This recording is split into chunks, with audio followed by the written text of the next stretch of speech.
The fourth one is when our children have given up.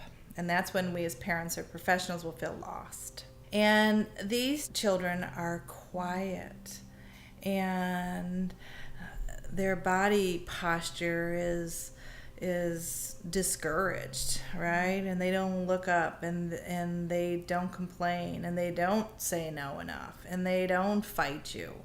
You know, you want your children to have this spirit, to say no, to have integrity. Who are you? When a child has given up, that is the fourth in line of how the reasons a child will misbehave. It is the most discouraged child. And those are the ones that we should be worried about most, but most of us aren't, because they get really quiet and often don't, cause a fuss. But you can see in their physiology that they've given up.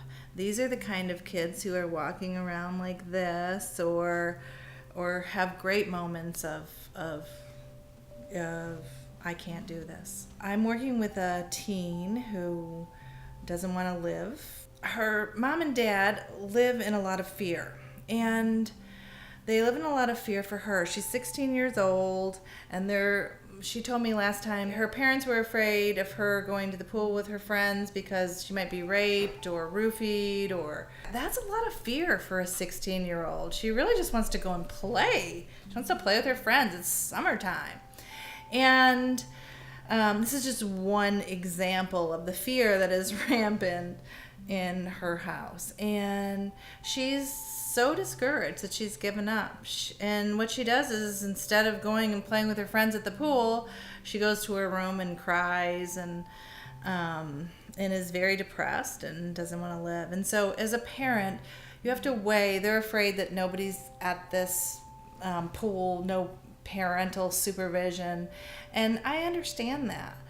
But if our fear is so large and so big that our children have lost their hope and their will to live, and this is a very big example, it comes in smaller ones than this too, but we really have to rethink, how do I get back over to love? And with these kiddos, that's what we really have to do, is soak them in love, encourage them. And I would recommend professional help too, because we really want to make sure that that they stay alive. Thank you very much, and we'll talk again soon.